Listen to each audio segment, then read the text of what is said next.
guess I should point my finger at the audience here and say, how many of you would like to get your information from actors and actresses on science and technology? I'm sure in this audience, everyone would say, no, we don't want to get our information from actors and actresses. We want to get our information on science and technology from people who know something about it. And that's what the Chicago Council on Science and Technology is all about. It's composed of institutions in Chicago and the Chicagoland area that are major purveyors of science and technology, with people who do know something about the area. It is a new organization patterned after the Chicago Council on Global Affairs. So we are a membership organization. And the Chicago Council on Global Affairs is co-sponsoring this event with us. The Science Council, the Chicago Council on Science and Technology, is a new organization, been in existence a little over a year, and really just gearing up. We have a spectrum of programs that we have through 2009. But it's very important that those of you who have an interest in this area and believe that our citizenry should not get their information from actors and actresses, sign up to become members of the Chicago Council on Science and Technology. That's my message to you. Our next meeting is at the Field Museum. The Encyclopedia of Life is the topic, and that is on October 14th.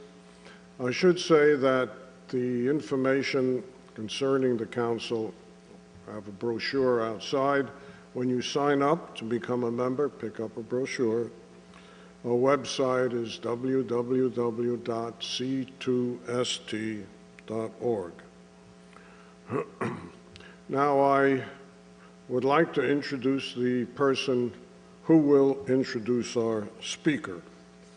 And that person is John Miller, who was a key person involved in forming the Council on Science and Technology. It was an original idea that John was noodling around, that a group of us got together to help form. John is currently the John Hanna Professor of Integrative Studies at Michigan State University, Director of the Longitudinal Study of American Youth, now located at Michigan State University. John has published 4 books. He's a fellow of the American Association for the Advancement of Science, which reminds me, I'm a fellow. And he's the editor of a number of editorial boards.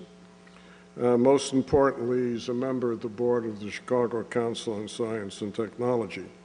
John is well known for measuring the public understanding of science and technology. Has some absolutely fascinating data on the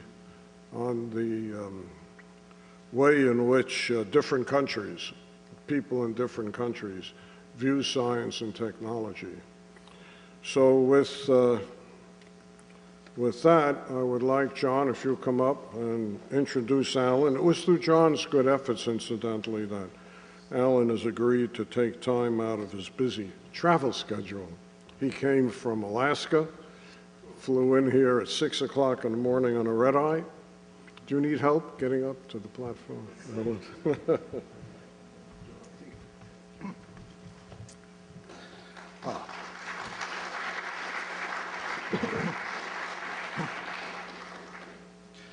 Thank you. It's a great pleasure to be sandwiched between the two Allens tonight. But it is the beginning of our program season for the Council on Science and Technology. And indeed, I'm very pleased to be able to introduce Alan Leshner to you for 2 reasons, I think. First, I have for a number of years been whispering in Alan's ear that the scientific community would be well served if across the country We had strong metropolitan councils like the Chicago Council on Science and Technology, and Alan has been most helpful and supportive of that, and agreed out of an incredibly busy schedule to come be with us tonight. So we take his presence as an important vote of confidence that we're on the right track. And it is important, I think, for the scientific community to have metropolitan-based councils that give us a chance to talk to each other about science and technology issues without having to go to an annual meeting, as we've all done, and meet people from Chicago we've never met before. Although we meet them at the chemistry meetings or we meet them at other meetings, we don't meet them home. But if we're going to be a force in any community, we need to do that. And secondly, I'm very pleased because I have gotten to know Alan Leshner a little bit over the last few years. I was on the AAAS Committee on Public Understanding of Science when he was appointed CEO, and I've watched what he's been able to do with the AAAS. And it is, at this point in our history, incredibly important that we have a spokesperson who is a credible scientist. And Alan is a credible scientist. I'm not going to read you all of his many, many details, which are available to you on a little sheet that we've distributed. But he is his doctorate in physiological psychology. He's a neuroscientist. He's been head of the National Institute for Drug Abuse. He's a member of the National Institute of Medicine, part of the National Academies. He sits on the National Science Board. He's one of the U.S. representatives on UNESCO.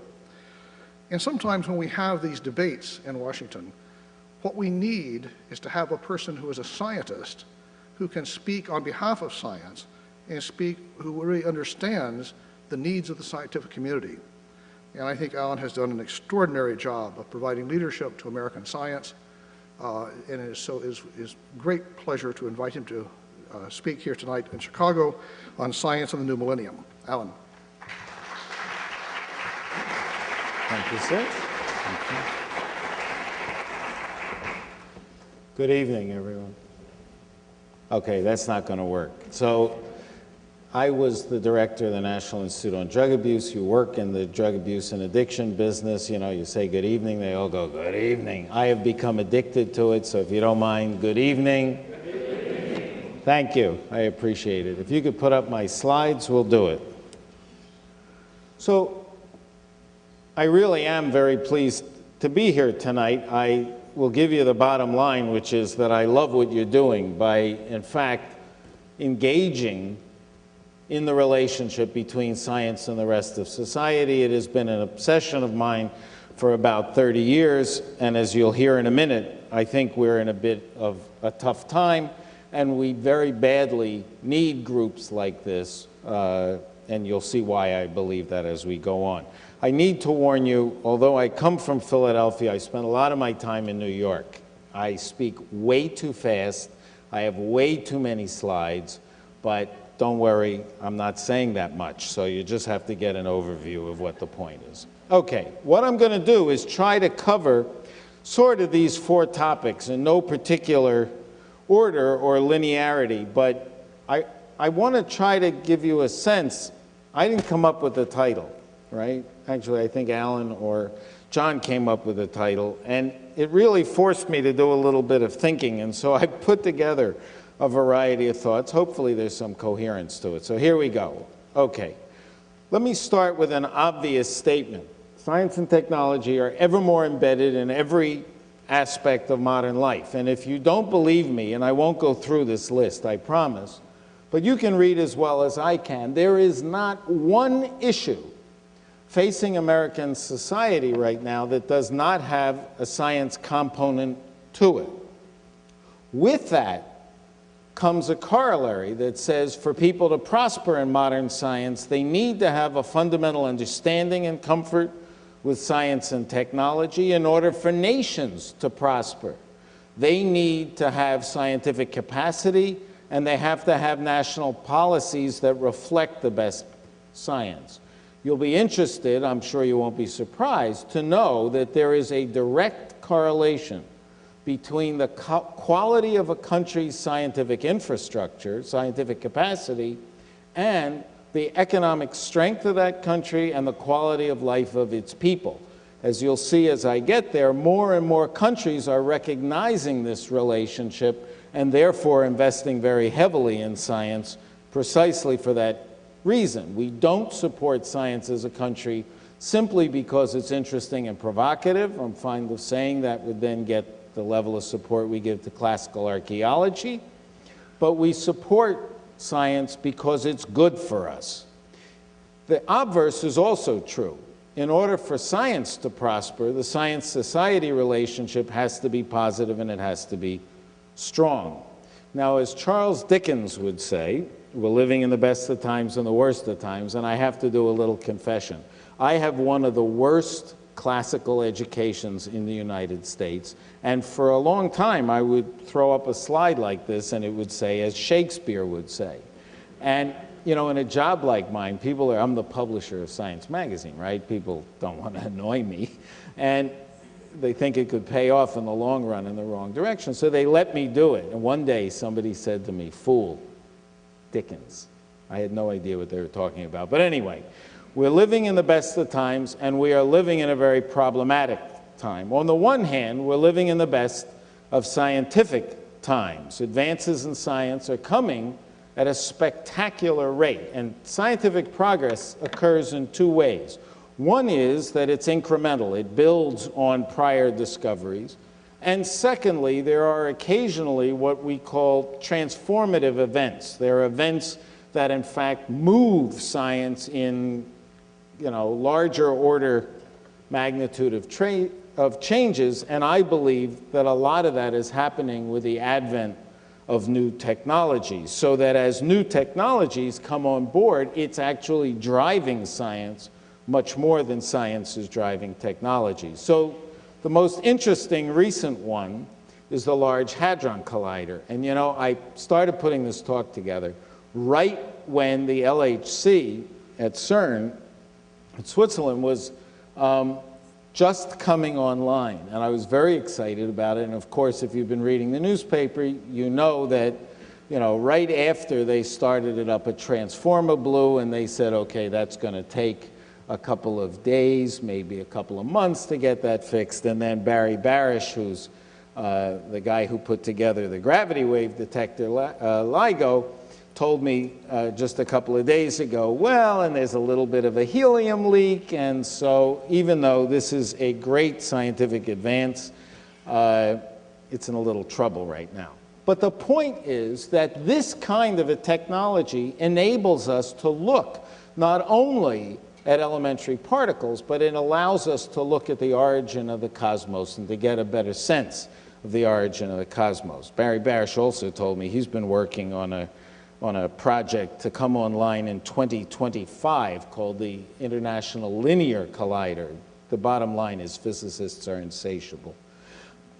Just going to a couple of other examples of spectacular things happening in science is the entire nanotechnology phenomenon. Nano, it means incredibly small, something like that. And this is just an example of what are called polymer carbon nanotubes. These are microscale, nanoscale actually, little things, and they turn into machines and things like that. And it's a phenomenal advance that will change medicine, it will change our understanding of a variety of things, and it will allow us to have new kinds of meters, gauges, and devices. This was the discovery of the year for Science Magazine. You'll excuse the advertisement for our journal. And every year we have something called the Breakthrough of the Year. This year it was the array of findings around human genetic variation. And this is actually a t-shirt that you can buy.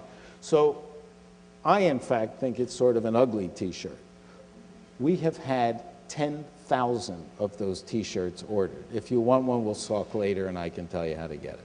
But it's another example. Why do we care about all this genetic genomic stuff? It not only will tell us about the genetic risk of disease, but we're beginning to get to an understanding that we can have personalized medicine based on your individual genetic characteristics.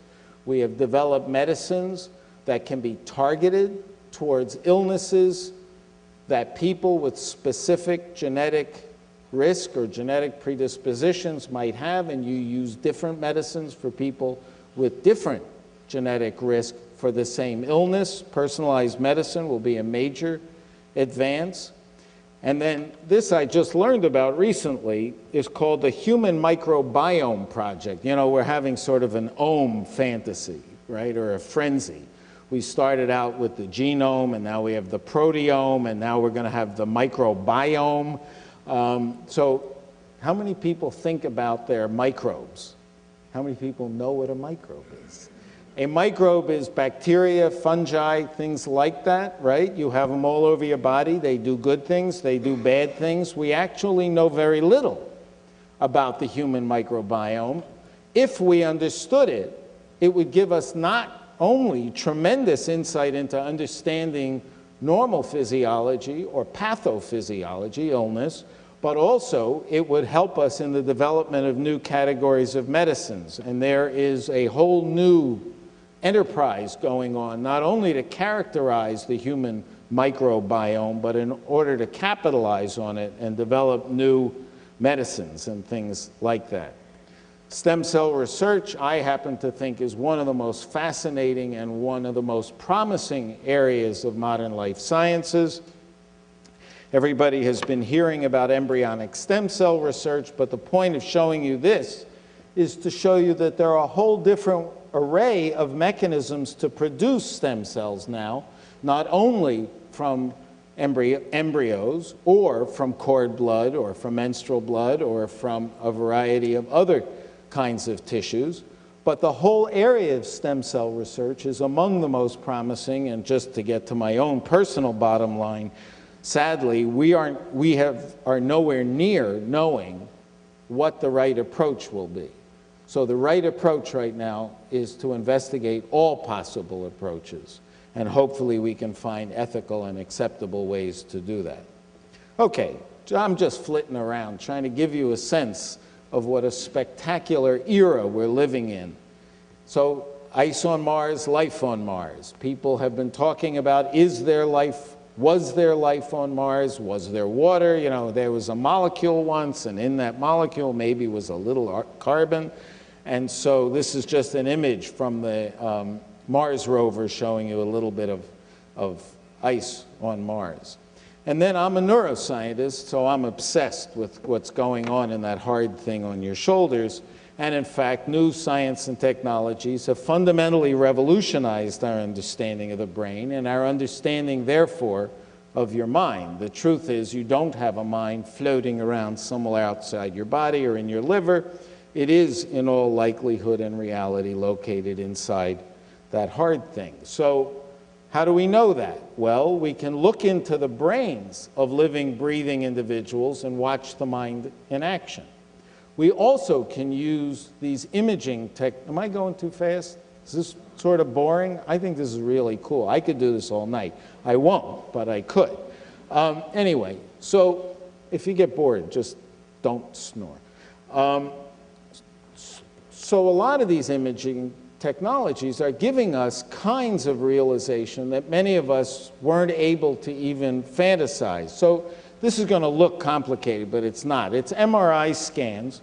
What it's showing you is from age 5 to 20, the discovery of how white matter is laid down in the front of the brain. Okay, look at that. You'll be a radiologist by the end of my talk. Okay, front of the brain, back of the brain, left side, right side. Blue is more white matter. Obviously, not blue is less white matter. And you can see over the course of development, more and more white matter is being laid down, particularly in this area called the prefrontal cortex that is involved in impulse control. Now, up until the last decade, we actually thought that the brain of a child, an adolescent, was formed by ages 10 or 12. And only over time have we come to understand that it continues to develop. Well, it happens to be that the prefrontal cortex is heavily involved in impulse control. It doesn't get fully laid down until later in adolescence, towards the end of adolescence. And perhaps that helps you to understand, if you have adolescents, why your 12-year-old and your 18-year-old feel like they're different species. In fact, their brains are substantially different, and they're different in ways that influence a lot of the behaviors that we experience with young people. I love that.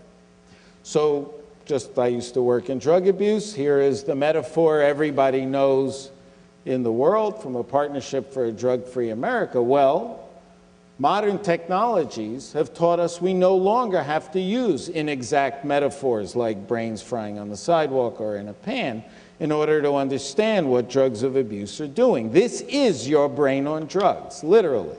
So these are functional MRI scans. Top of the brain, bottom of the brain, left side, right? You're looking into the brain now. And what you're looking at are areas of activation during a cocaine high. So these are cocaine addicts given an intravenous infusion of cocaine, and you are watching the brain activate. And what's in real time, and what's really interesting is that this is the form early in the experience during the euphoria phase, and look how it changes during the later stage when the high starts to wear off and the addict begins to experience craving. What matters here is to see that using modern technology, you can gain phenomenal understanding. And this, by the way, is why people take drugs. They love that brain activation, and that's what the entire point is in using drugs in the first place. This kind of research has changed our fundamental understanding of addiction. As a result of all this science, we know that addiction is not simply a failure of will. It does come about because people voluntarily use drugs, but once they have used drugs, their brains are fundamentally changed, and they lose control, and they become compulsive drug users. I'm sure someone will want to argue that later. Okay. There are a whole bunch of other societal problems for which we need science, many of which are the most pressing problems of today.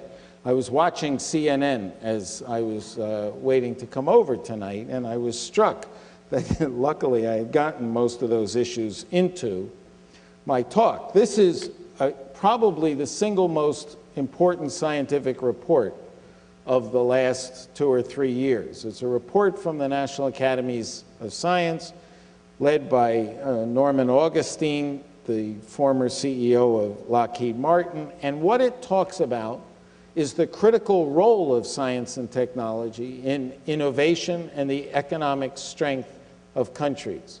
The statistic they cite is that over 50% of economic growth in the United States since World War II has come about because of advances in science and technology. And I've been collecting countries, I referred to this before, where the science ministers, the presidents, prime ministers have been talking about that relationship as a way to invest. The US sort of. China is extremely impressive in that regard. Canada, you can read as well as I can, and every time I hear somebody speak, this trend is going on more and more. I've just come back from Vietnam and was very impressed that virtually every government official I met had the same rap. You know, they all said the same thing. Science and technology are important for innovation. Innovation is important for economic growth. We're going to build our economic power, therefore we're going to invest in science and technology. China, by the way, learned that quite a while ago. Another big issue is the issue of global climate disruption that we've all been talking about, that we've all been hearing about. Energy policies, energy sources are limited. We need alternative energies. These are all science-based issues.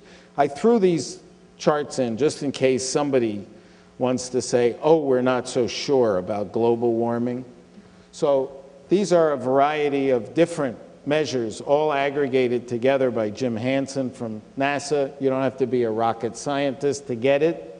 This is from 1880 through past 2000. You can see the global warming. In case you don't like graphs, I love glaciers. I'm into glaciers. Big. These, can you see that okay? In the back, nod. Somebody nod so I know you're still there. Okay. So 1910, 1998, the Grinnell Glacier, you can see the extent of ice coverage. 1998, Glacier National Park, the Boulder Glacier. 1932, 1988, Kilimanjaro. People are able to see parts of that mountain they never could see before. I've just come back from north of the Arctic Circle, and the tundra is getting thicker and thicker, and the permafrost is getting lower and lower. A major problem of ecology, not only for the animals that live there, but for the whole planet, since, of course, it represents a change in the overall world's climate. This is just something that I thought I would put in to make a point. There was a lot of discussion for a while about whether global warming was causing more storms or fewer storms. And we don't actually know the answer to that, by the way. What we do know, though, is that global warming is causing more intense storms. And those more intense storms are resulting in, all over the world, a greater number of floods. And I got this from John Holdren. I just thought it was an impressive statement to make. Well, science and technology are the tools for dealing with the issues, not only for understanding the issues, for dealing with them. My friend John Holdren from Harvard University is fond of saying there are only three choices to responding to global climate change and all the implications. You can do mitigation, right? That means make less of it happen. Adaptation, learn to adjust to it. And suffering. And we're going to do some of each. Well, certainly mitigation has an array of science-based components to it that's reducing the emissions of greenhouse gas, enhancing the sinks, develop new energy sources. That's to reduce global warming or slow up the pace of global warming. Adaptation, which we'll also have to do because it's too late, so you can't only do one, you need a combination. You can read as well as I. Change agricultural practices, strengthen defenses against climate-related disease, build more dams and dikes. Those are all science and technology-based things, and suffering is suffering. So the bottom line of this first part is goody. Science and technology are doing wonderfully, and in fact, advances are coming at an almost astronomical pace, and those advances are benefiting humankind tremendously. But you'll remember I started out with those three sort of corollary principles, right? Stopping with, the third one is that in order for science to prosper and for society to benefit from it, the relationship between science and the rest of society has to be positive and it has to be strong. And I would not have gone through that if I didn't believe that we have a problem. And our problem is that there is ever more tension between science and the rest of society, and I will say that in my scientific lifetime, I have never experienced a period like this one where the level of tension is so great. Some of that tension comes about because things going on within science that are not so good, right? Everybody has heard about scientific misconduct. I will tell you, we published that fraudulent South Korean cloning paper that had to be withdrawn. The impact of an incident like that on the public's trust of the scientific enterprise cannot be overestimated. It really tarnishes the public's view of science every time there's an incident of misconduct. Human subjects, animal welfare issues, conflict of interest has been an issue that has been undermining, again, the public's trust, particularly in medical research, because many medical researchers have ties to industry. All that requires is disclosure. It's a problem, and it's bad. So those are sort of factors internal to science that are undermining the relationship some. But there are a variety of external factors as well that are problematic and need to have attention. So the big one is always funding, and I promise not to whine. I did not come here to whine. I can whine, but I won't. But let me point out that although science Funding went up substantially over the last couple of decades. Over the last 5 years, we have actually seen a decrease in research funding in constant dollars. And that decrease is a great cause of concern to the scientific community, but particularly to the future of science, because young people don't want to go into a field where they don't think they'll get funded. And I won't spend time on that, but it's an issue. What's ironic is that the decrease in funding in the United States is going on at the same time that many other countries are increasing their investments. And I just brought this to show you China. Although China's investment in research and development as a portion of gross domestic product is quite low, it is going up at the fastest rate probably in the world. Okay, so that's sort of the funding thing. But I spoke about the overall relationship between science and the rest of society, and that's what I'm most concerned about, and that's really what I want to talk about for the remainder of my talk, because I think that's your business. That's your job. Your job with a council like this is to work on the relationship between science and the rest of society for all those reasons I started by saying that we need. Now, the truth is that people generally like science and technology. This is a famous graph from Science Indicators. Every couple of years they put it out, and it always looks pretty much the same. You don't have to read it. In fact, you can't, so I can tell you anything I want. So the blue bars are the benefits of science outweigh the harmful results. The gray bars, I think it's true. You know, they slightly outweigh it. And you can see between 70 and 90% of the population believes the benefits of science outweigh the risks. The problem is the public has no idea what is and isn't science. Again, you can read, 60% of Americans believe in extrasensory perception. Probably not true. 41% think astrology is scientific. And the scariest one is 47% still don't answer true to the statement human beings developed from earlier species of animals.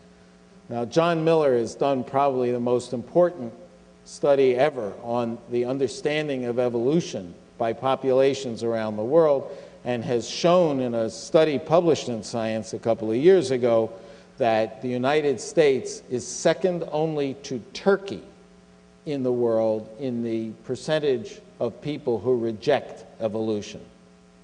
That's very encouraging. Okay, now I believe that this tension that's going on is not really just about the fact that people don't know what it is and what it isn't. The tension has to do with a conflict that goes on between advances in science and two categories of things. One are things that have political or economic consequences, and the second are things that conflict with core human values. So the political economic issues are the obvious ones, like climate change or alternate energy sources. It's expensive, it's politically risky, people don't want to get into it, we can deny it for a while and then we won't have to face it. But the problem is one of politics or economics. The one that's much tougher is the increasing conflict that I have been observing between where science is going and what you might think of as core human values. So these are examples. So one of them is embryonic stem cell research. Where you stand on embryonic stem cell research has nothing to do with whether or not you believe it will lead to new treatments and cures for disease. The problem has to do with when you believe life begins. And that's a value. Science has nothing to say about that. Science can't tell you when life begins. It's a belief, typically a religious belief. If your religion says that life begins at the moment of fertilization or conception, then any embryonic stem cell research that destroys an embryo is murder, kills the embryo. If, on the other hand, you believe that life begins later in fertilization, as many religions do, I mean later in gestation, during pregnancy. You got that? Okay. If you believe that life begins later, then embryonic stem cell research that uses embryos up to 8 or 10 days of age, then it's not a problem, because life has not in fact begun.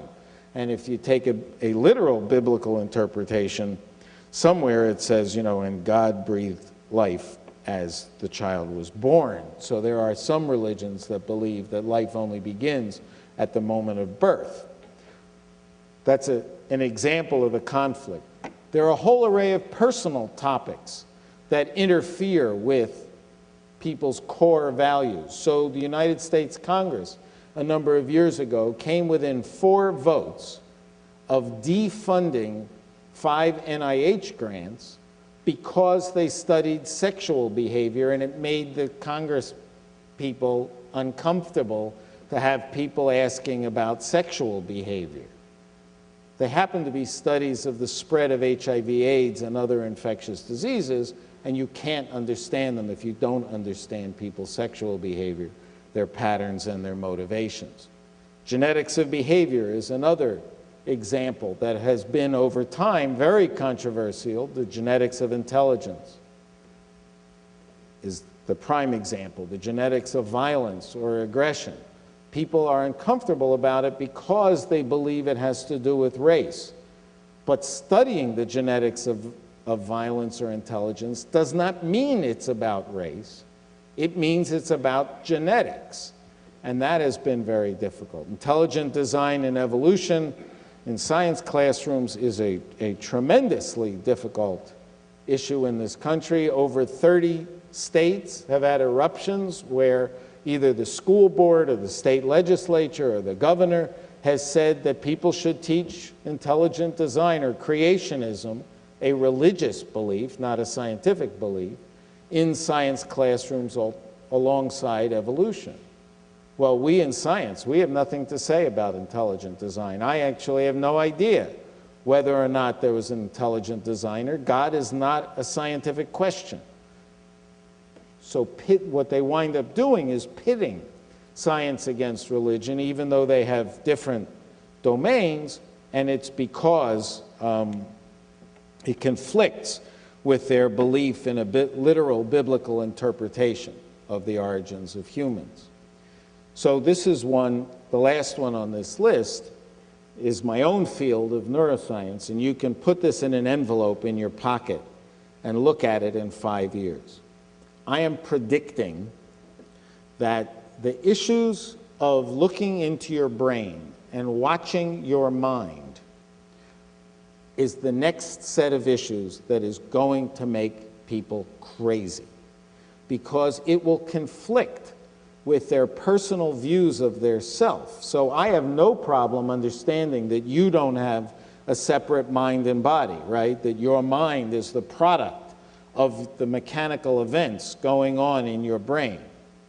But you know, myself, my mind, well, it feels more complex to me. You know, I have this sort of self-experience that's more elegant and more interesting. You're a mechanical device. Me, but think about it. Think what happens. I can look into your brain and watch your mind in action. That tells you where it is. That tells you where it's happening. How about if you move from that to the concept of a soul? What happens if the sense of a soul becomes a physical biochemical event or a biophysical event? You'll see. This will be the next issue. I'm engaged in one of my Don Quixote-like exercises trying to get the neuroscience community to go out to the public and deal with these issues up front. The genetics community did it. Have any of you noticed that nobody's upset about the Human Genome Project, that in fact sequenced all the genes and will tell you everything about your own personal individual history? Why isn't society hysterical about it? You ought to be. You have secrets in your genome. Well, you're not, because the genetics community did a great job of engaging with the public in advance, and I'm trying to make the neuroscience community do it, and I am failing miserably. It's a sign of my leadership skills. Okay. This matters. This conflict between science and issues of politics and values has tremendous consequences for the entire science-society relationship. And it's causing a divide between science and the rest of society. And for the first time in my scientific life, society wants to influence what science has done. Mostly society wants to say, we don't want you to ask certain categories of questions. This was pointed out to me, by the way, by the president of Mitsubishi during a meeting in Japan, and it just really resonated. Never, you know, we've had people in the general public ask questions of science forever, but we've never, at least in my scientific lifetime, had people say, nope, I'm not interested in the answer to that question. I don't actually want to know where people came from unless it's Adam and Eve. What a scary set of events. The truth is, the purpose of science is to tell us about the nature of the natural world, whether we like the answer or not. You don't get to pick. Actually, the truth is, only scientists don't get to pick. As we have learned from politics over the last decade, if people don't like what science is showing, they are free to distort it or to ignore it. There is no rule that says society has to accept what science shows. Only scientists are stuck with it. So why do we care? Why did I make you listen to all of that? Well, if you ignore or distort science, it seriously undermines public policy in the most important sets of issues facing us today. Look at the issues in the presidential campaign: the environment, energy, healthcare, the economy, national security. All of those are dependent not only on science to understand their essence, to understand what they're about, but to understand what to do about them. David King, the former science advisor to the UK government, to Tony Blair, had this great line I like: if governments choose to ignore scientific advice, they do so at the peril of their people. I wish I could come up with rhetoric like that. I really like that. Okay, so what happens? It undermines the ability of society to use science, and again, because of the reasons that I showed. The thing that we never talk about, and we need to talk more about, is the fact that when you undermine science, it's not only about science itself, but it's about science education as well. And that, of course, is in a terrible shape, not just because we're not producing scientists and engineers, but because we're weakening the American labor force, and many of the most important kinds of industries are being outsourced to other countries. This is the scariest thing. I'm sorry to be depressing. Am I depressing? We have pills for that. But so this is a very scary study done by the Organization of Economic Cooperation and Development. It's a study of 30 countries. And the measure here is looking at, so high is good, low is bad, right? Looking at the percentage of students at high proficiency levels in science in areas needed to be a part of the workforce of the future, not to be scientists and engineers, the regular old labor force. You can look, the United States is number 17 out of 30. This is extremely scary and speaks to the issue of why so much of American industry will be outsourced, not only for economic reasons, but because the labor force is deteriorating in this country. So what do you do about it? How do you fix this relationship that I'm complaining about? Well, one thing we need is presidential leadership. We have not had it for a very long time. This is an opportunity to get it, and many of us in the scientific community are trying to force the issue of science onto the presidential campaign platforms, and it's not easy. The scientific community can do a variety of things, The biggest thing that we do in science is actually whine.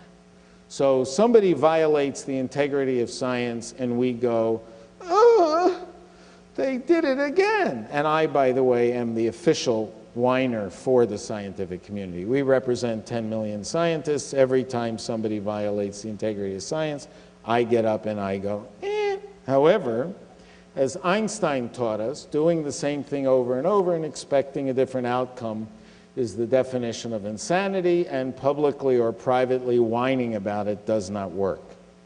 And so many of us are now advocating a different strategy. And candidly, that strategy has to do with you.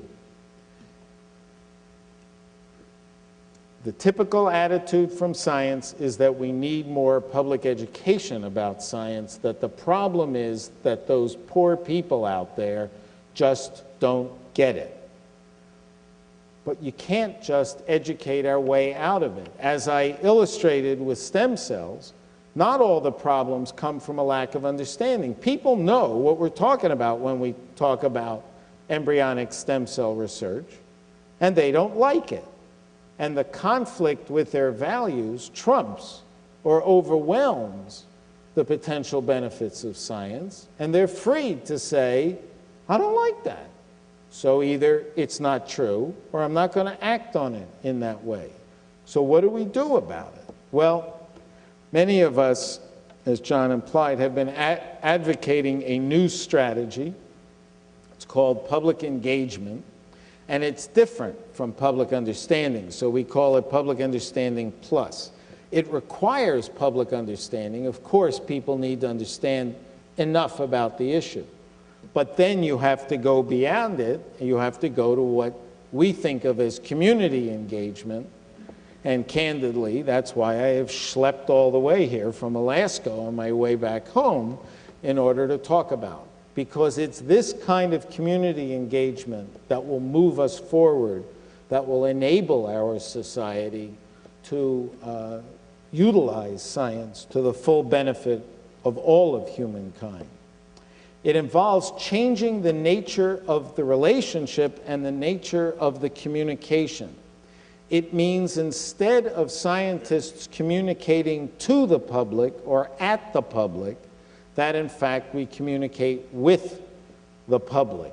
It means listening, which is the hardest thing for scientists to do, listening to the public's concerns about the risks and benefits, listening to their priorities for research to be done, and listening to questions that they want, and trying to find common solutions, solutions that will work both for society and for the progress of science. So the strategy that we have been employing has to do with the word glocal. It's probably the only thing you'll take out of my talk tonight, but it's worth it. It's a good word. The word glocal is not a speech impediment. It has to do with taking global issues and applying them at the local level. People only care about things that are meaningful to them at a personal or a proximal, a nearby local level, and therefore the best engagement strategies are global in nature. They take a global issue and make them meaningful locally. It means working with local opinion leaders and resources, local media and op-eds, the clergy, school officials, you can read, science museums and centers, community groups, town meetings. It means forming things like you are forming here in Chicago. This Chicago Council is the epitome of public engagement with science, because it isn't just about scientists. It's about the producers of science and the users of science, and figuring out common ways to advance your community, move forward in spite of the conflicts that exist. As you think about this, and I hope you will, it's important to understand that scientists not only speak a different language, but they fundamentally think in a different way and speak about it, and therefore public engagement is very difficult. I really love this chart. I didn't come up with it, but allow me to take a minute or two on it. So scientists start in this very sort of storytelling way. Let me give you the background and the context. followed by all the details, and if you are still awake at the end, I'll give you the conclusion. The public, however, works exactly the opposite way. Tell me the bottom line, and I might keep paying attention, right? Then you'll give me so what, and then you'll give me the supporting details. This is very hard for scientists, and public engagement or communication is not an innate, inborn skill, it's an acquired skill. We, and some others, but we at AAAS are training researchers in how to do it, how to talk to the public, how to reach out to their neighbors. When I first came to AAAS, I went to a meeting on public understanding of science, and the new president of an unnamed other society said, I'm going to have every scientist in our society talk to their neighbors about their work. I said, God forbid. So we have now a website, and we hold workshops and things like that, and I won't go through this in detail and take too long.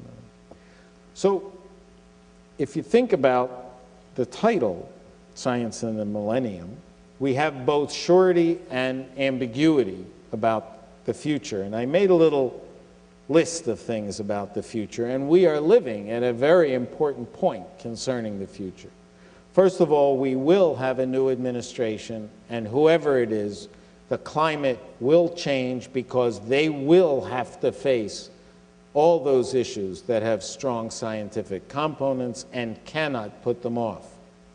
It's interesting that as we are watching the campaign evolve, we do believe that both Senator Obama and Senator McCain will be much more science-friendly than the current administration, and each have taken strong positions on these issues.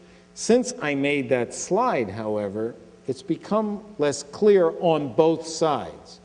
This is not a political statement. So Governor Palin has made some pretty scary comments about teaching intelligent design versus evolution.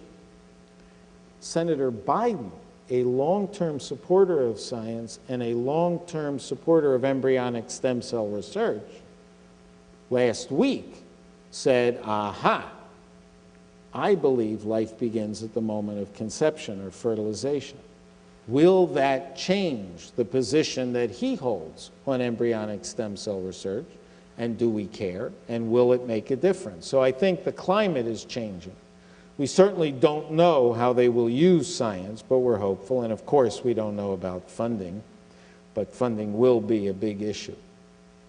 There are a variety of ways if you want to get some more information about the candidates' views, and I don't want to use the little bit of time left to go through a comparison in any detail, but there are an array of websites. If you go to something called Science Debate 2008, there is a set of answers from each of the major campaigns, Obama's and McCain's, on 14 core science questions. There are differences in the nuances, but the encouraging part is that they are both quite science supportive, at least relative to where we have been before.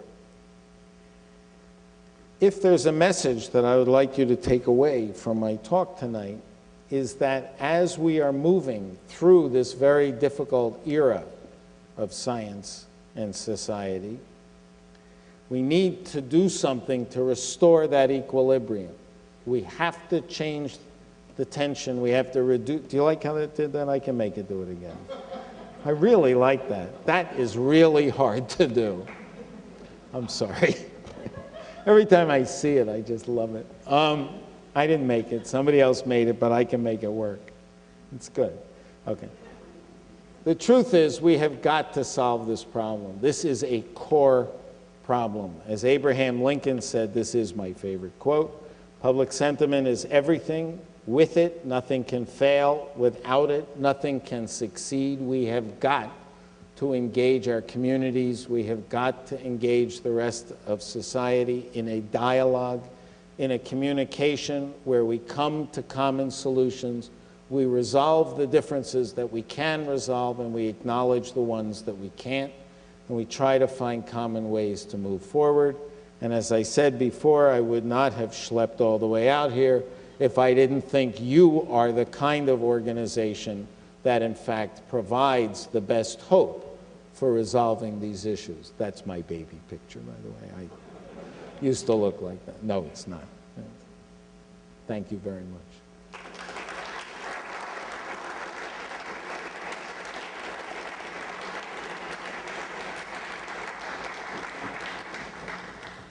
We have some time. Dr. Miller has agreed to moderate, and please use the microphones. I know the instructions, so use the microphones, no speeches, questions, and please say who you are, unless you're embarrassed about it.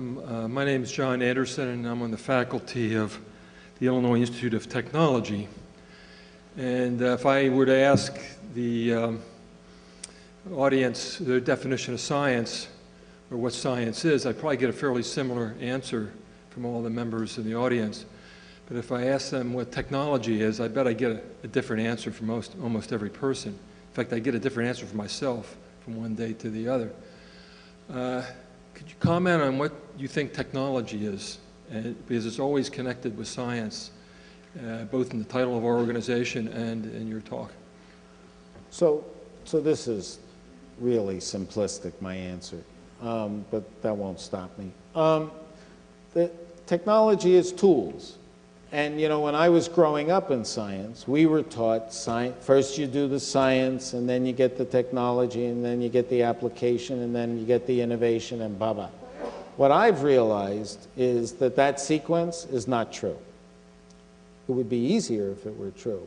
What actually I think is happening is that the advent of new technologies is driving science far more than the reverse. So again, in my field, the appearance of molecular biology, that's a technology. Microarrays, that's a technology. Neuroimaging, the ability to look into the brain, that's a technology. Information and computer capabilities, all of those are technologies that are enabling us to ask questions we never could ask before. Many questions we couldn't even conceptualize before. So the answer to the end of your question, you know, is science and technology always together with the implication that one comes first and then the other? No. Are they good for each other? Yeah. Do we need both? Yeah. And then you get the problem of engineering in the middle of it, which is a little bit of, you know, it's some science, some just technology, problem solving.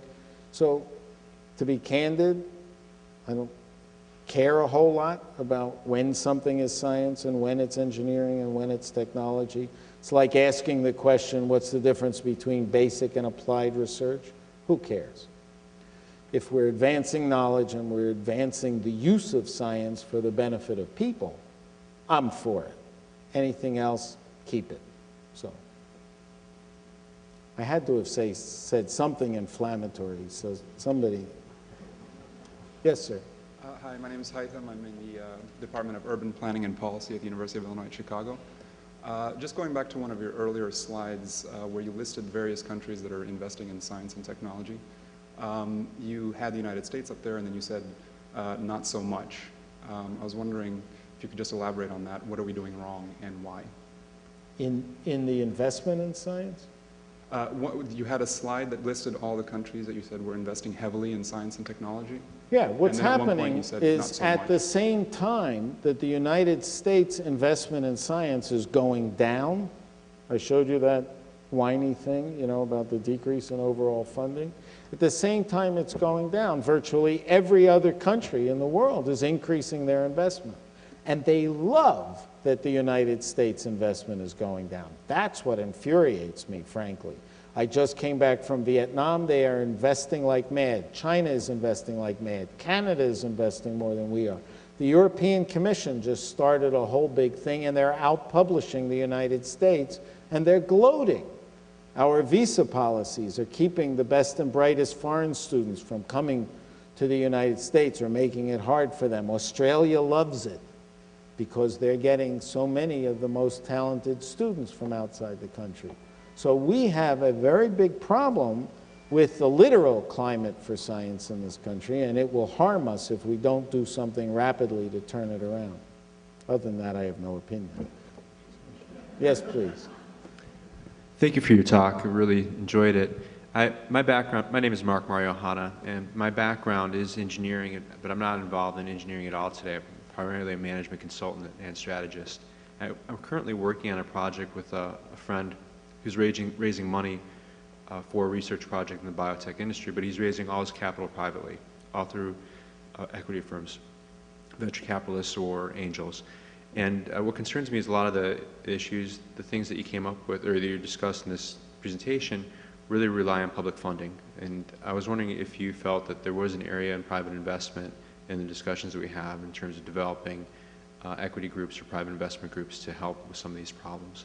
So private investment has taken two forms now. One is the traditional private investment in, doing stuff. And the truth is, climate is going to be a great business.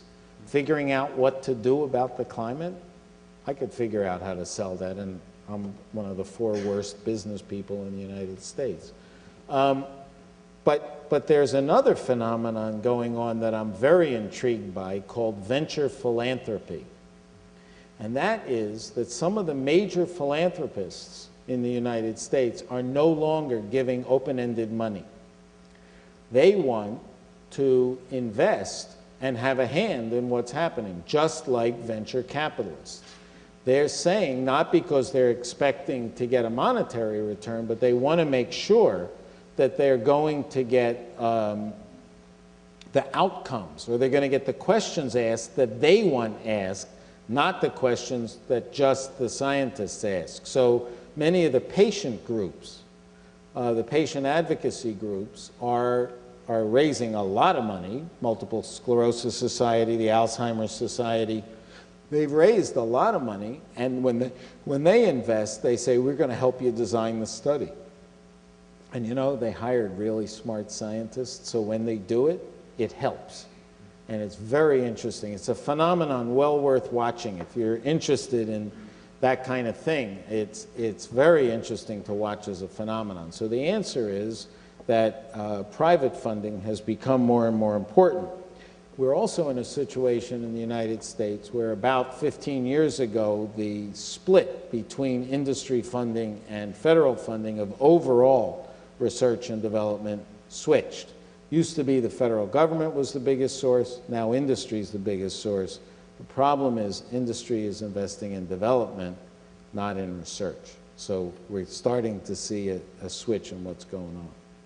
There's a difference between centrally planned science and doing science just because it's interesting and provocative. And I don't mean about individual projects. So individual scientists do what they do because it's interesting and provocative.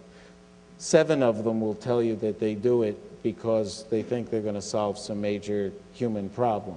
The truth is they get interested in something, they work on something, and it progresses. But society does not make this investment just because it's curious. Society makes the investment and trusts the scientific community to work on problems and to work toward the betterment of humankind. So when scientists go out there and say, my work is too complicated for you to understand, that's a suicide gesture, by the way. And there's an unnamed discipline that begins with a P and an H that has been doing that for years. And that's like inflammatory. You say that to me, and it's like, good. I can't understand it. I'm not paying for it.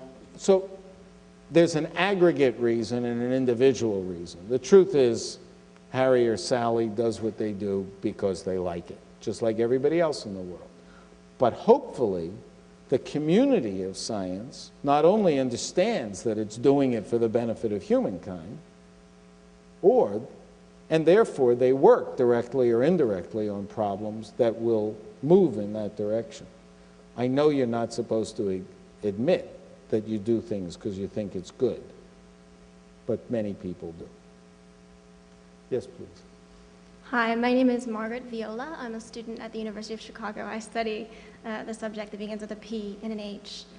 You study what? Oh, P and H. Physics. I've heard of it. Oh, good, great. That's common ground. We can move on from there. So in light of what's happening, for example, at the University of Florida, can you just say what your sense is of how the issues of patent law and intellectual property will evolve as we move forward? I mean, obviously, there's going to be a lot of value, hopefully, generated when individual companies or public organizations like universities come up with solutions to the problems you've been talking about. But, you know, I think one of the areas of the connection between government regulation and public policy and then the benefit and the public good is this patent law. Who gets the money? Who gets to say, you know, I did it, and then really benefit? So I have a somewhat simple view that says he who pays eats. That is, that if society is paying for it, then society should get the benefit of it. However, having said that, people's creativity and their intellectual contribution should come with some reward. What the proportion is, I have no idea, but that's an example of an issue about which the scientific community needs to engage with the rest of society, because the rest of society has a big stake in it, but the scientist also has a big stake in it. You know, when I was a bench scientist, it was considered, you know, bad form if you, let alone talk to the public about what you did, but if you thought maybe somebody should pay you for what you did. You weren't allowed to drive a nice car, you weren't allowed to wear nice clothes, because then it showed that you were, you know, sort of tainted. But the truth is, you know, scientists are people, unfortunately, and therefore, you know, they have the same rights to intellectual property anybody else does. The issue is when the taxpayer is making the investment, they should get the majority of the benefit. The amount, I don't know. But the scientists should not be totally left out, or they won't do it. Yeah, we're going to make you go to the mic.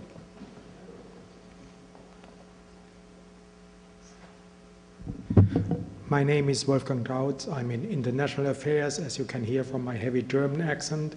And I have a question about the world, so to say, because when I remember the countries you said are pro-science, this was US, Canada, China, the Europeans, Vietnam, Israel, Japan, Australia, Belgium, Sweden, UK, there was not a single African country, not a single Arab country, not a single post-Soviet country, no Latino country. Does this mean there will be a big rift in this world of those who are pro-science and will have all the progress, and the rest who cannot follow anymore, and what will be the consequence of this rift? I'm glad you pointed that out, because it's not true. I mean, the slide is my slide, but my slide is missing some of the most interesting places in the world. Rwanda. The president of Rwanda, Paul Kagame, has discovered that they have no natural resources, and the future, therefore, is in science and technology.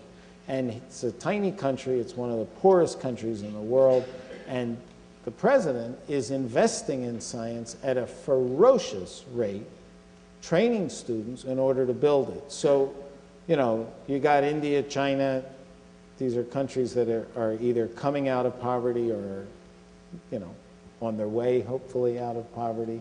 There are individual countries in Africa that have been interested. Evidently, Uganda is expanding more. But I should have Rwanda on it, because Rwanda is really a major leader in this whole domain. Your observation is an interesting one. I also, you know, surely don't have every country listed that I've heard, but thank you for pointing that out. Yes, please. Hi, my name is Donna Prestel, and I want to ask you a very simple question. And I'd like to invest in a very ferocious way in how we communicate with the public. And the reason I say that is that years ago I worked for NASA. And what they did was, there were all these spin-offs from the space program, and all of those booklets of spin-offs from the space program were distributed to NASA employees. Nothing was distributed to the community. Nothing was given to the newspapers. Everything was distributed within the space centers.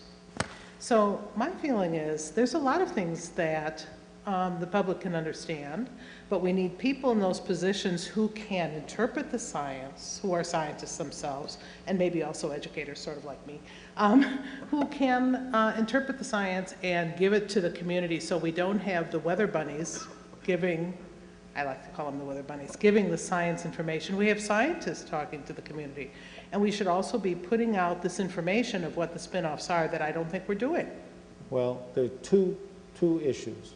One issue is that public communication engagement, or even straight communication, is not an innate skill. It's a learned skill, and people have to learn how to do it. It does not come with scientific training, and it does not come with birth. Secondly, it was considered for many years to be a dirty thing to do. So I studied hormones and aggression. Think about this. Every study I published, I got a call from somebody in the press. And idiot me, I'd answer the questions. My scientific colleagues said, you are a dirty person because you know, how can you lower yourself to speak to the press about your work? What are you, a braggart? And we've had a whole array of tradition in that way, but it's changing. And it's changing greatly because of some of the leaders. So Leon Letterman, many of you know him, famous, gives this great talk called Leptons, Neutrinos, and Quarks. I will confess that I did not do well in the PH discipline when I was a student, and therefore I was very nervous when I went to hear this guy talk. I got it. I got enough that I could enjoy it and appreciate it. And there are many examples now of luminaries in science who are doing it. But as recently as 10 years ago, if a scientist went out and talked to the public or touted their work, they were considered as, you know, lesser beings. So it's changing. Excuse me, I'm sorry, go ahead. You think it's changing, but I feel like that's why funding for science is going down, because the public doesn't understand what it's giving to them and what the benefit of it is at all. And it's like our own lifeblood to actually make it that they can understand and are willing to pay money for it. I think some of that is true. I think that the issue goes deeper than that. I think it has to do with societal priorities and the urge to have instant solutions rather than long-term solutions. We can argue it later. Anybody else? This is too easy. Maybe I should have said something more outrageous. Oh yeah, sign up. Ah, please.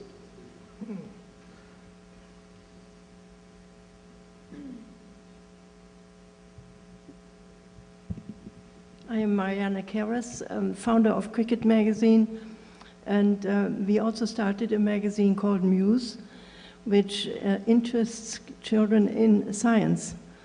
Good. One of our advisors is Leon Lederman.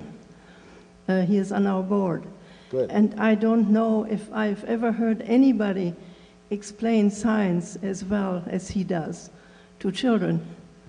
And I think if we start with our children and have them understand at least the basics of science and offer it to them in an interesting way, that is one of the most important things we could do. I agree with you.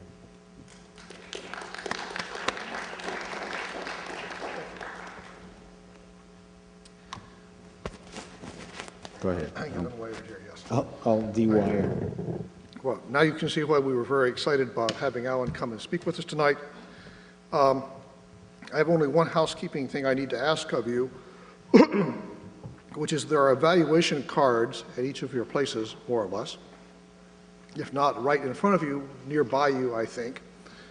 And if you would be kind enough to complete one of those and leave it on the table at the end, at the door as you go out, we would very much like to know what you thought of the program and what kinds of programs you would be most interested in having us do in the weeks and months ahead.